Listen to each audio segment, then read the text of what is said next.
Welcome back to the Fourth Way Podcast. Roland Allen's The Spontaneous Expansion of the Church, Chapter 9, The Way of Spontaneous Expansion. In this chapter, I quote cases in which men have instinctively followed the apostolic practice as far as they could, and I suggest how their work might have been established. I argue that creed and gospel, sacraments and ministry, should be delivered to the whole church rather than to individuals. I then point out how the education of the churches so established might proceed. With regard to long-established, pauperized congregations, I suggest that change will come as they see the example of other unpauperized churches walking in liberty. The rapid and wide expansion of the church in the early centuries was due in the first place mainly to the spontaneous activity of individuals. As I pointed out in my first chapter, a natural instinct to share with others a newfound joy, strengthened and enlightened by the divine grace of Christ, the Savior, inevitably tends to impel men to propagate the gospel. The early church recognized this natural instinct and this divine grace and gave free scope to it. Very many of the Christians in these local churches had no doubt become Christians, led by the spontaneous zeal of someone who was a Christian before them. The names of a few great apostles were known to the whole church, but the first teachers of the majority of the Christians were probably unknown to any but those whom they had quietly influenced. No one, then, was surprised at the spontaneous efforts of individual Christians to convert others to their faith. They probably thought it quite natural. Thus, as men moved about, there were constantly springing up new groups of Christians in different places. The church expanded simply by organizing these little groups as they were converted, handing on to them the organization which she had received from her first founders. It was itself a unity composed of a multitude of little churches, any one of which could propagate itself, and consequently, the reception of any new group of Christians was a very simple matter. By a simple act, the new group was brought into the unity of the church, and equipped, as its predecessors had been equipped, not only with all the spiritual power and authority necessary for its own life as an organized unit, but also with all the authority needed to repeat the same process whenever one of its members might convert men in any new village or town.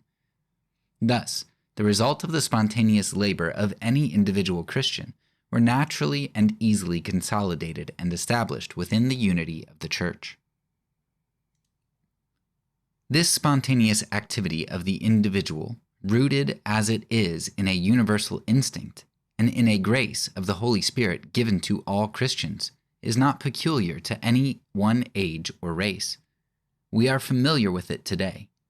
It constantly shows itself, and it would repeat the history of the early church, if it were not that our fears have set up barriers in the way of its proper fruition, as I have attempted to show in earlier chapters. What we see today is the spontaneous zeal of Christians attempting to repeat, so far as they can, the early history of the Christian church. The only reason why such spontaneous activity on the part of our converts has not resulted in the foundation of churches is because our bishops have treated them in a very different way from that in which the bishops of the early centuries treated those who did precisely the same work. They equipped them and set them free. We have refused to equip them and have bound them to the foreign organization of our mission. Thus, we have cast down the men whose spontaneous zeal led them to convert their neighbors and friends by setting over them our trained and paid lay catechists. Thus, we have discouraged any others who might have followed their example. We have looked upon such spontaneous activity as something strange and wonderful. When we find an example of it told in our missionary magazines, we generally find it associated with notes of exclamation and expressions of astonishment or anxiety. We have not known how to expect it. We have not known how to deal with it, and consequently, it is not unnaturally more rare than it ought to be. Still, it remains so essential, the natural action of that instinct to impart a joy and the gift of the Holy Spirit, who is the Spirit which desires and strives after the salvation of men, that in spite of our discouragement, it constantly breaks out afresh. I have already had occasion to refer to some examples. I will here only cite two more as typical of a larger number. 1.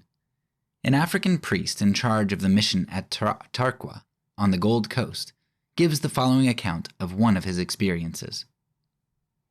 I was called to visit some Christians at a village 163 miles from my station.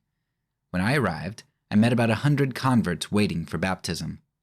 A young man from one of our stations, who has no teacher, had managed to learn and read a little of the New Testament and the prayer book in Fanti. He went up to his village, where some of his relations lived, early in 1920. There he started teaching his own people, and the good news spread.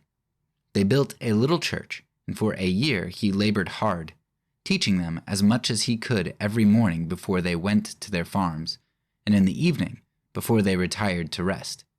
When he thought that they were ready for baptism, he heard of our scarcity of clergy and encouraged them to wait. After careful examination on my arrival, I baptized 45 adults. 2. Last month, I had the Reverend Fong Hao Kong here for 3 weeks to assist me by visiting some of my Chinese congregations. I sent him to Taran, about 22 miles from here, where there was a congregation that had never been visited by a clergyman since its settlement in the country.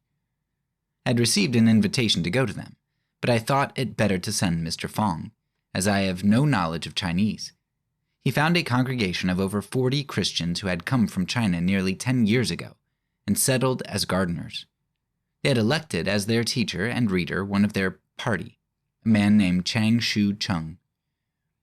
He had in his early days been a teacher of a heathen school, but was converted to Christianity, and subsequently became a teacher in a mission school at Fuchao. At first the community subscribed to pay a salary to their teacher, but later they were not so prosperous, and the salary ceased. Chang Shu Chung has, however, gone on with his work without any pay, and Sunday after Sunday has not failed to assemble the people for worship in the little church which they built for themselves. On the Sunday that Mr. Fong spent with them, he had a congregation of over 40, and administered Holy Communion to 14, and baptism to 1 adult and 11 infants. This was the first occasion since they left China that they had been visited by a priest or had an opportunity of receiving the sacraments. We see in both these cases a spontaneous expansion of the church, so far as these people were able.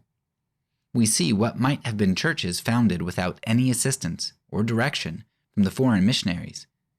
These people were self-supporting. They received no grants of any description from any society. They were able to supply all their own needs. They had built their own churches, and they maintained their own services. Their leader was exercising what in an earlier age would have been called a charismatic ministry. They were self-governing, directing all the affairs of their own church. All that was needed for their establishment was that their leaders should have been ordained, for in both cases they had evidently been taught, or at any rate had somehow learned, that only ordained men could baptize or administer the Lord's Supper. If this difficulty had been removed by ordination, then in each case we should have seen at once the creation of a new church on truly apostolic lines, and the example so set would certainly have encouraged and inspired other native Christians to have followed the example set them. Churches so founded would have been unquestionably native churches. The least intelligent native looking at them must at once have perceived that there was something which it needed no foreigner to maintain. They would have been native churches in a very different sense from those pseudo-national native churches which we talk about creating. Such churches would bring new life into the mission field and open all the doors closed to us. The existence of one prophesies the conversion of the country. As I said before, these cases are not rare. Almost every country in the world can show similar examples, and in some parts of the world they are quite common. The Bishop of Lagos, for instance, has told us that in southern Nigeria the greatest progress of recent years has been due not so much to the direct work of the European missionaries or of paid African teachers, as to the spontaneous work of untrained and unpaid native Christians. I believe the time is ripe for this advance. I have already tried to show that our present missions are not the natural homes of spontaneous expansion, but the societies themselves are doing something to prepare the way. They are now tending to concentrate more and more upon medical, educational, and social work carried on in institutions. And as they do that, their resources in men and money will be so fully occupied that they must inevitably withdraw more and more from direct evangelistic work, and look upon this work as the proper work of native Christians. And many of our evangelistic missionaries are certainly looking in this direction. There is, therefore, a good hope that a movement towards spontaneous expansion may arrive at a propitious moment. Let us suppose, then, that a missionary hears of such a case as one of those which I have quoted, or himself, by his preaching, has prepared a small body of men for baptism. Let us suppose that some of them have been baptized. We must realize that baptized Christians have rights. What are those rights? They have a right to live as Christians in an organized Christian church where the sacraments of Christ are observed. They have a right to obey Christ's commands and to receive His grace. In other words, they have a right to be properly organized with their own proper ministers. They have a right to be a church, and not a mere congregation. These are the inalienable rights of Christians, and we cannot baptize people and then deny their rights or deprive them of them. When we baptize, we take responsibility for seeing that those whom we baptize can so live in the church. What then ought the missionary to do? If he has baptized the first converts, we may take it for granted that he has assured himself that they are in the faith, and he ought then to invite the bishop to act towards them as the apostles and their immediate followers acted in like case. The little group must be fully equipped with spiritual power and authority, and the bishop ought to deliver to them the creed, the gospel, the sacraments, and the ministry by solemn and deliberate act. It is to do that work that we have missionary bishops. The bishop must deliver to them what St. Paul called the tradition, of which the Apostles' Creed is the later expression, that they may have a standard by which to try all that they may hear later. The Creed is a touchstone. It is by that they will know whether any teaching they may hear is to be received or to be rejected. It does not follow that every member of that little church must know by heart a form of words as long as the Apostles' Creed, but it does follow that when each has heard it, and it may be expressed in very simple language so that the most ignorant can really hear it, he must be prepared to say, that I believe. That is my belief. It is in this sense that the creed is to be delivered to the church. Thereafter, it is theirs. It belongs to them as much as it belongs to us. The bishop must deliver to them the gospel, that they may know where to turn for instruction. For they must learn from the very beginning to rely upon God, not upon men, for spiritual progress, upon the Bible, not upon human teachers for spiritual instruction. Here again, when he delivers the Bible to the church, it does not follow that every member in the congregation must be able to read it, but it does follow that all the Christians must learn to revere it and to know it. Consequently, in such churches, every possible mark of honor should be attached to the power to read and explain the Bible. Double honor to those who labor in the word and doctrine. The priest in such a church is not necessarily the preacher. The Bible is read by those best able to read it and expound it, but no man's mouth should be closed, and the most illiterate will sometimes be found able to make a comment of the most profound spiritual significance because it is rooted in his experience. A writer is quoted in the International Review of Missions for October 1920 as saying, "A village panchayat may be an assembly of illiterate men, but it is not an assembly of ignorant men by any means, nor are they men uneducated in matters of government. Indian villagers, even parish villagers, have had centuries of education in matters of government and administration. It is often because our missionaries do not know enough of the vernacular really to follow an Indian palaver that they fail to discover how much sound sense and clear reasoning and practical wisdom there is in it. And the same truth applies to the church. Illiterate members often bring to the church a profound spiritual knowledge and a sense of the practical application of Christian truth to daily life, which is hidden from the accomplished student. This, then, is what I mean by the delivery of the gospel to the church. The Bible is delivered to the whole church as the message of God to the whole church. Thenceforward, it belongs to them and is in their care. It is theirs as much as it is ours. The sacraments must be delivered to the church. The bishop must make sure that they have learnt the manner and the meaning of their observance. They must be taught how to administer them and how to receive them practically. They must not be allowed to think, as some of them may have gathered from their observation of a mission station, that baptism is the end of a long probation during which a man has proved his capacity to observe Christian laws. But they must think of it as the beginning of a Christian life which a man cannot live without God's grace. They must be taught how to administer it, and if necessary, they must be warned of the grave dangers which may ensue if they abuse its use, dangers from which the whole congregation and the whole Christian church may suffer. They must be taught how to administer the Holy Communion and how to receive it, and that in a very practical way. They must be taught the meaning of the Holy Communion, and here I am very bold. I have a profound belief in the power of the sacraments. I believe that in a divine way the use of them teaches the teachable their inward meaning, so that the church grows by degrees into a deeper and deeper sense of the divine grace imparted to them. And therefore, I think that we need to be in no hurry to attempt to teach new converts all that we think we know about them. I think it suffices if we begin with some one aspect of the Holy Communion, and that the one which our converts can most easily apprehend, whether the common meal at which Christ is the host, or the common sacrifice which all offer together, or the common thanksgiving for the common salvation through the death of Christ. If they learn one of these in its simplest form, they can learn the others by degrees. Much they will learn without any teaching from others, by their reading of the Bible in common, much from participation. For in the common rite they will find in experience a common bond between Christian, and of all with Christ. And by degrees they will discover the profound significance of such communion with one another and with Christ. Thus the first teaching need not be long or difficult of apprehension. This is what I mean by the delivery of the sacraments of the Church. They should be delivered to the Church as a whole, and the Church as a whole should be responsible for their proper observance. When the Corinthians misused the Lord's Supper, St. Paul rebuked the whole Church. Ministers must be ordained that the Church may have a Christian government and officers to direct the proper conduct of the Church in the due administration of her rights. The selection of these officers should not be difficult. St. Paul in the pastoral epistles has laid down, very clearly, rules to guide a bishop in the selection of such officers.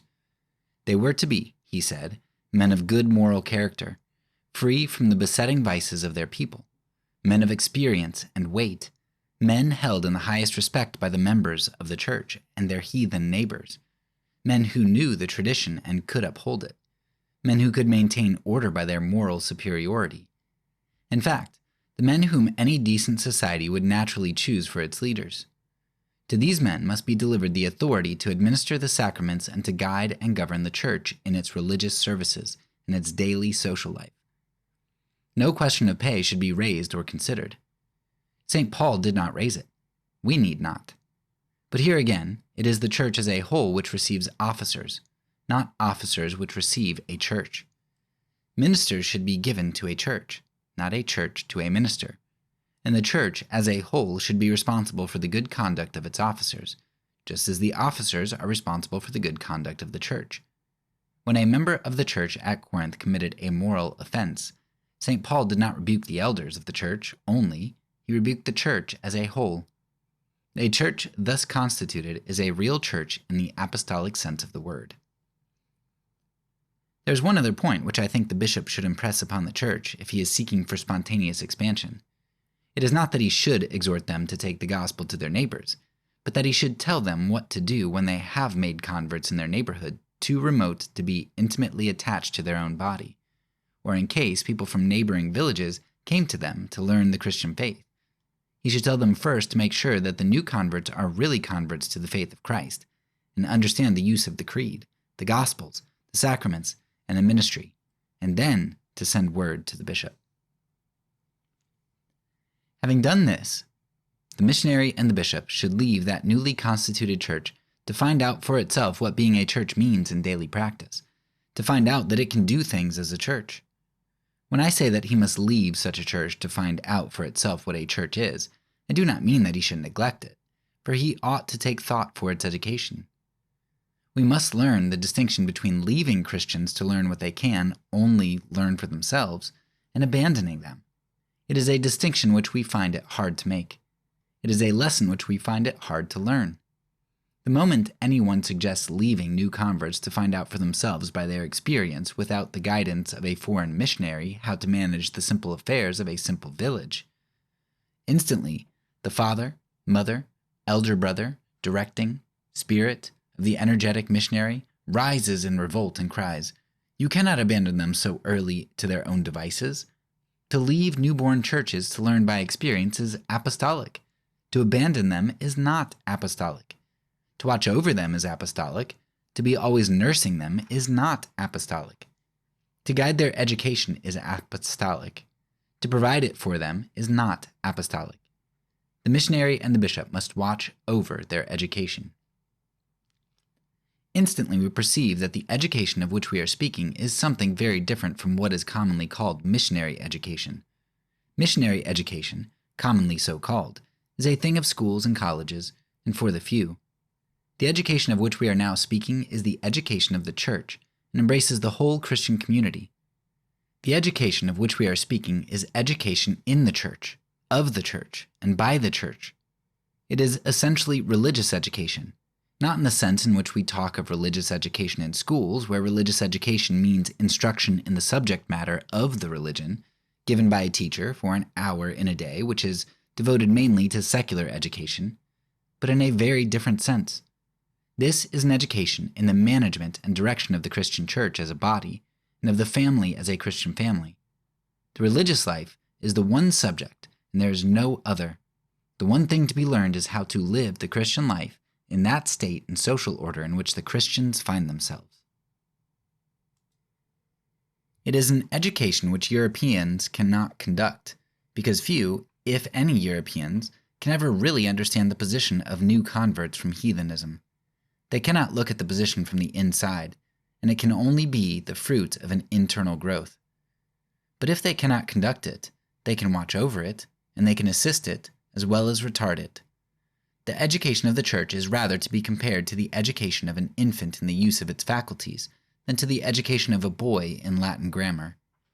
A good master can teach a boy Latin grammar. It is in a very different sense that a mother teaches a child to walk, or to see and to observe. Nature will teach the majority of children to walk, if they are allowed the use of their limbs.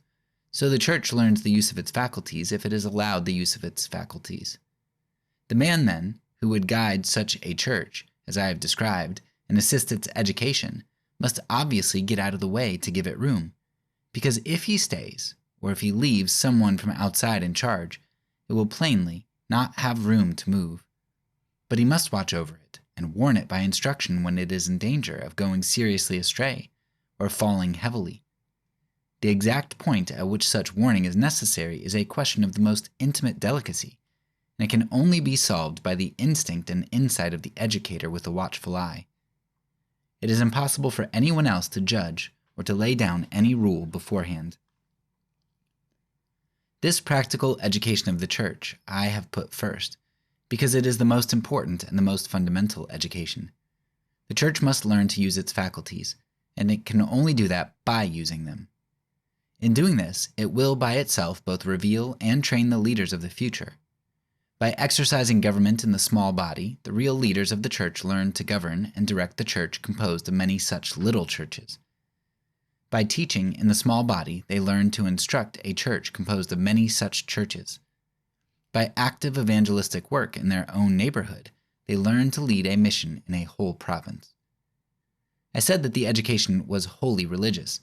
It is an education in how to apply Christian faith to life under the conditions in which the Christians live.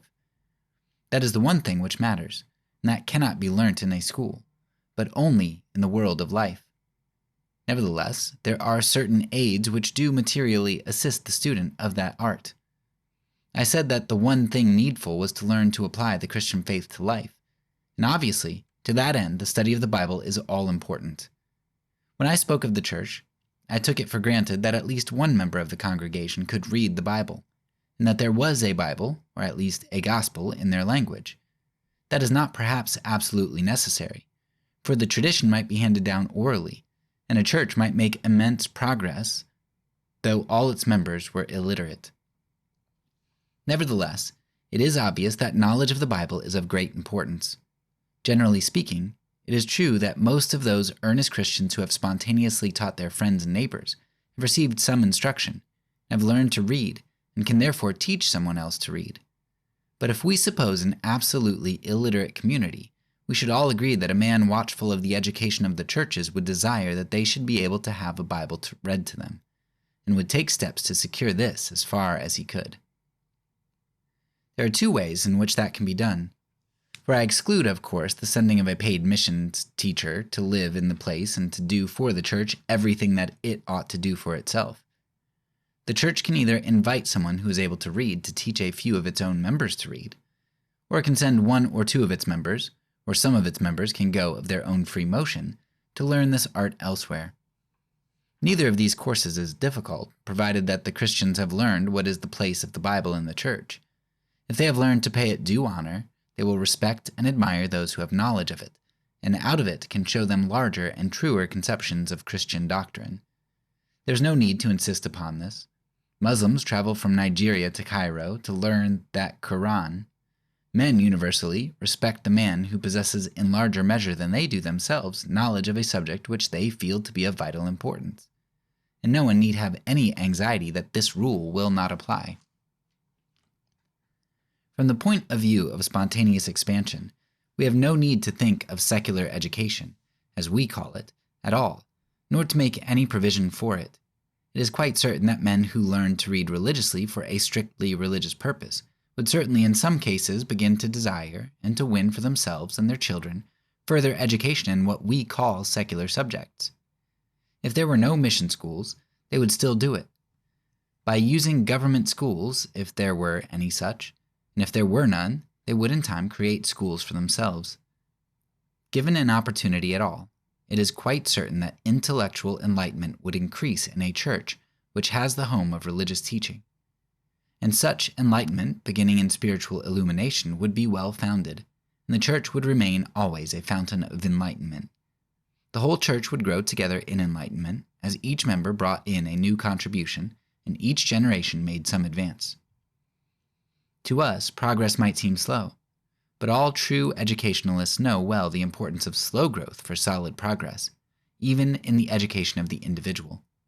And when we are dealing with the education of a community, we are thinking in terms not of years, but of generations. We must learn not to despise slow growth. The one thing of importance is that there should be some growth, some progress, however slight it may be in the eyes of the casual observer. This, then, is what I mean by watching over the education of the church. To some minds this may seem inadequate, and they may think that we should make better progress by exercising direct control and forcing the peace. But I hope I have given reason to think that this is not really true. When we consider that we are building for the centuries, and at any rate, I hope that no one will now accuse me of advocating the abandonment of our converts to their own devices, for surely all that I have been saying is the direct opposite of abandonment. To watch and to assist spontaneous progress is certainly not to abandon converts to their own devices. The question may be asked, for it is nearly always the first question asked, when any reform is proposed. How would you apply that to congregations which have learned from the very beginning to rely upon foreign support and guidance? Now it is plain that to ordain simple unpaid villagers and to constitute a church among them is quite a different thing from ordaining paid and trained missions agents. There are, among these paid agents, men who, because they really have become a trusted leader of their people, would continue to lead them, if they and the people whom they led were free. But in many cases, if the people were free to choose, and the paid catechists had not the support of the foreigners behind them, the leaders whom we set to lead would not lead for another day. If we removed the pay and the support of our authority, the Christians would revert tomorrow to the guidance of their old and experienced fathers, and leave these trained native agents on one side. With such material, it is impossible to constitute the church. It is a sad thing, but it is nevertheless true, that if we talk of establishing the local church, the very men who have trained leaders for the native church cry out that those men whom they have trained are not fit for this purpose. Neither these foreign teachers, nor these native teachers, nor the congregations led and directed by them, are prepared. Here and there, the bishop might find cases in which it would be possible to constitute the church at once, and perhaps those cases are really more numerous than I imagine. But however that may be, I myself look for the salvation of these pauperized communities rather through the influence which the sight of young churches advancing spontaneously in the freedom of the gospel will exercise upon them, than by any direct action or exhortation on our part. Because I am sure that properly constituted churches would expand as they felt and knew their power. The way to convert the older missions is to show them what spontaneous expansion means in practice. As I have said, spontaneous expansion is spontaneous. It is not created by exhortation. It springs up unbidden. Where men see it, they covet it, and when the converts of the older missions see it, they will begin to desire it. Desiring it, they will begin to seek it, and seeking it, to express it. Meanwhile, they continue as they are. The missionary of spontaneous expansion need not be over-anxious about them. He need not hasten to convert them. He can leave them to their present foreign leaden with perfect confidence, assured that they too will awaken when the time is ripe. He will not lack room for his work because of their existence, for they never have, never will, occupy all the land.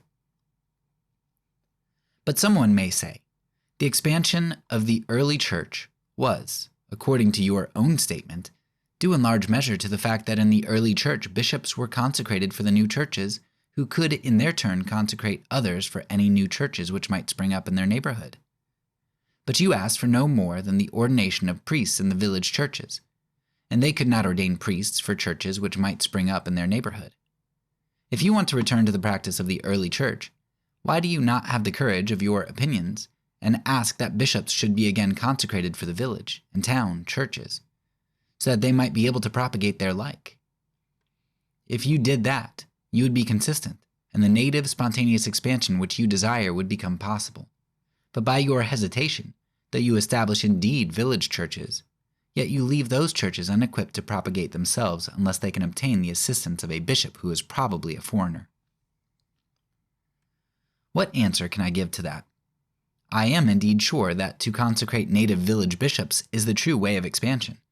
I believe that it would be far safer for the present bishop of Honan or Southern Rhodesia, for instance, to establish 100 or 200 unpaid native bishops, not assistant bishops, but diocesan bishops, ruling over small dioceses consisting of a village or a group of villages, because in ruling such dioceses, men would learn the meaning of episcopal authority in its simplest form, and so be prepared to occupy the position of metropolitans as the churches grew in numbers.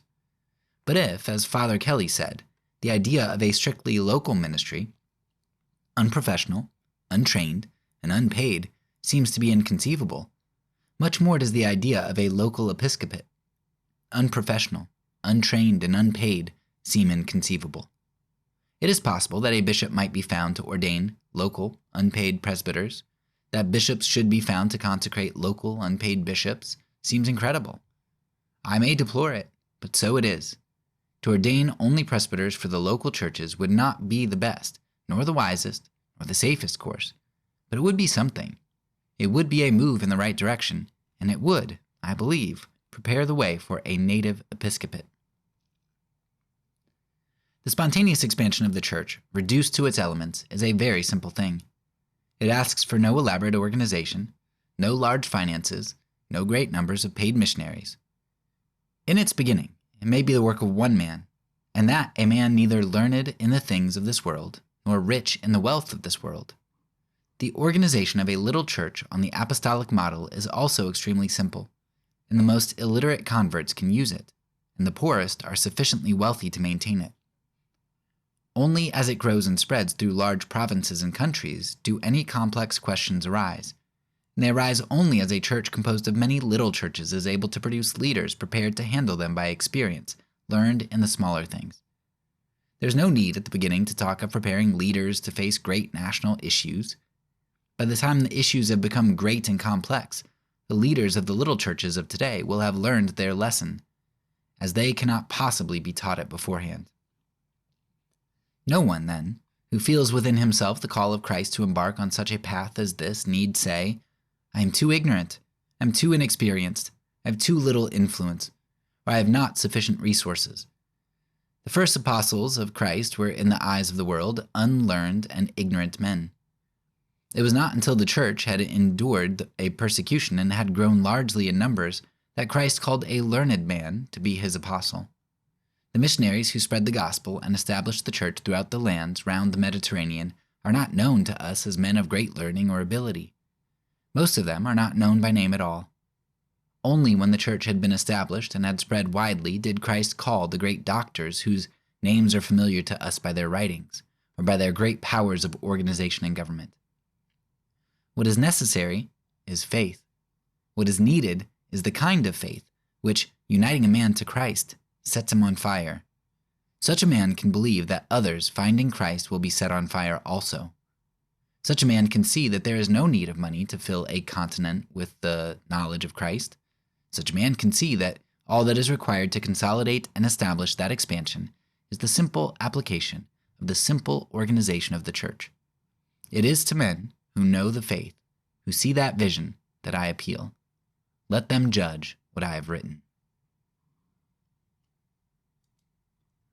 All right, that brings us to the end of Alan's work here.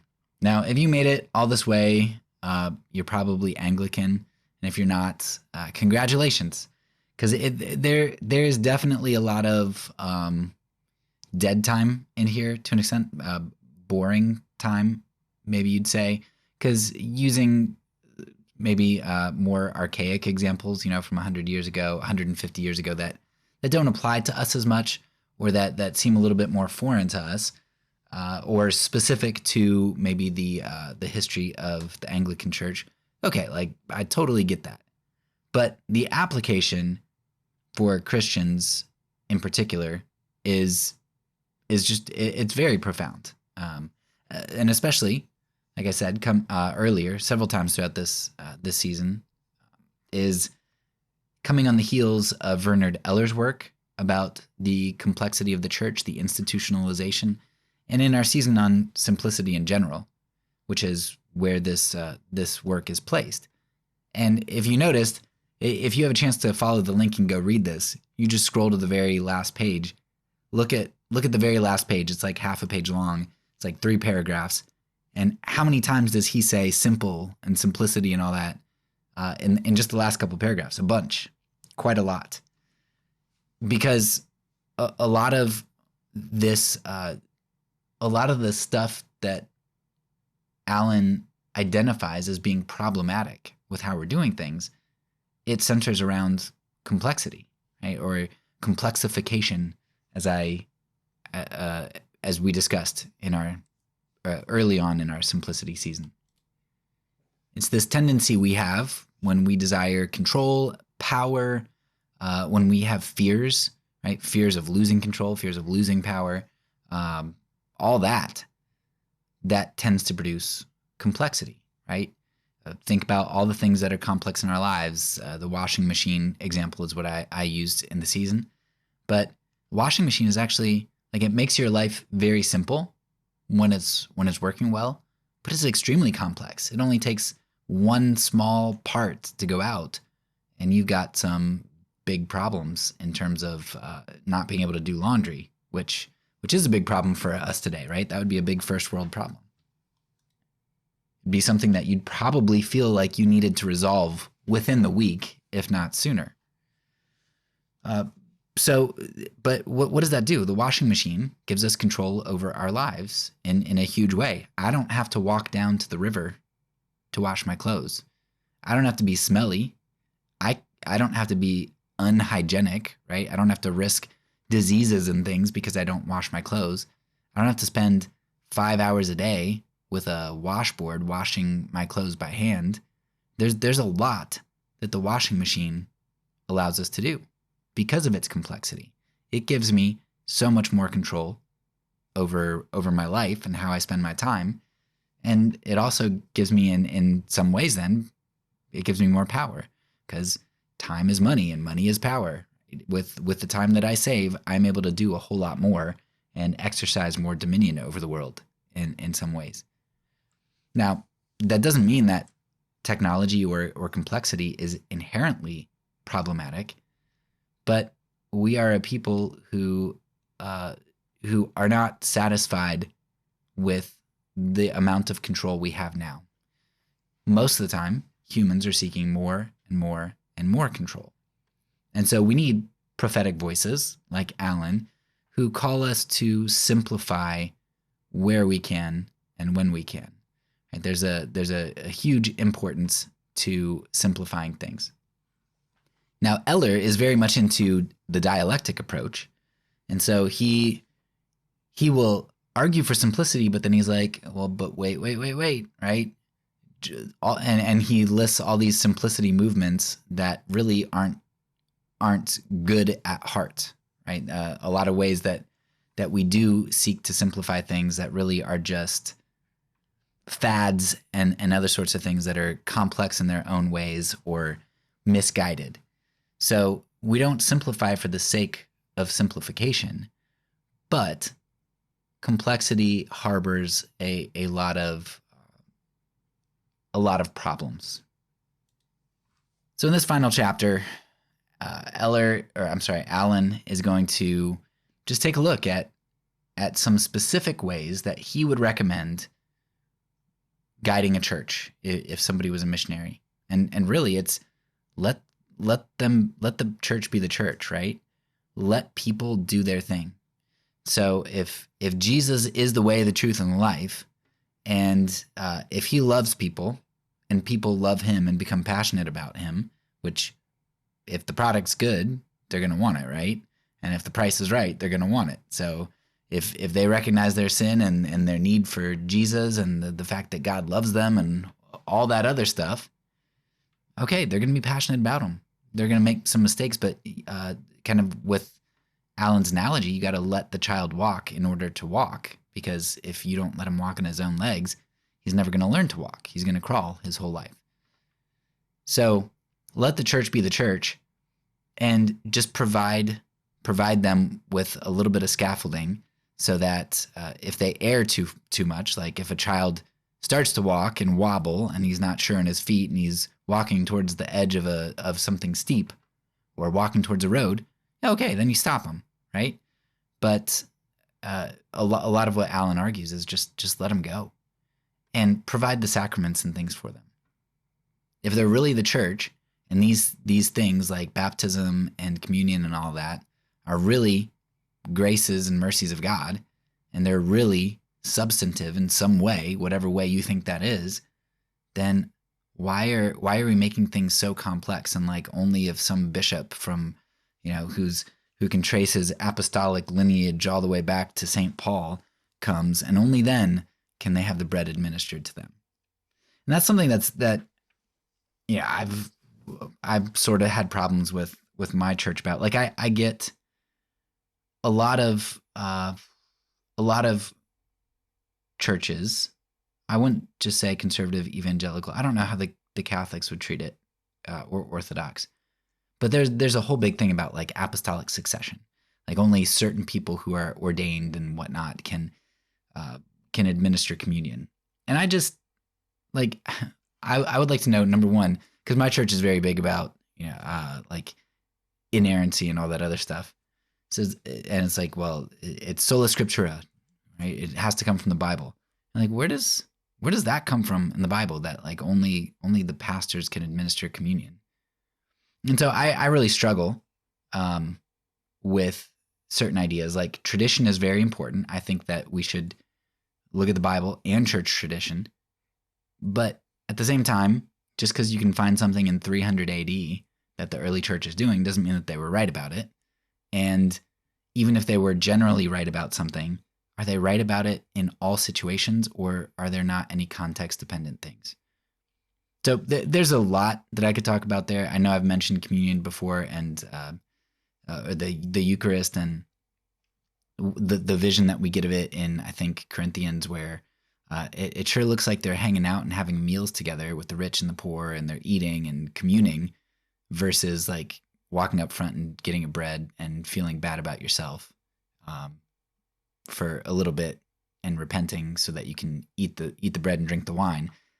It feels like we've made the focus very individualistic and not communal, and we're not really getting together. We're just kind of doing our own thing. So there's a lot about communion and having like the paid officiant be the one who could administer it as if like that person has something special about them that allows the bread and the wine to become something special, as opposed to a body of believers, more like Eller kind of puts forward. I don't know. I'm rambling at this point because it's too long of a discussion, and I'm trying to pack it in here, and it's stuff that I haven't really super formulated ideas on and hashed out. So sorry about that. Anyway, you get the point from Alan, and I'm just going to leave it there before I ramble anymore. I hope you enjoyed the season, and next week we start a new one. So hope to have you back then. That's all for now. So peace, and because I'm a pacifist, when I say it, I mean it.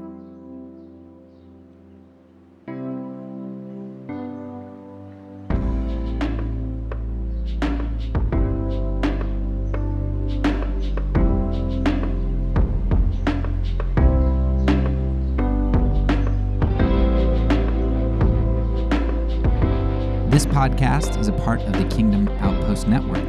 Please check out the links below to find other great podcasts and content related to nonviolence and kingdom living.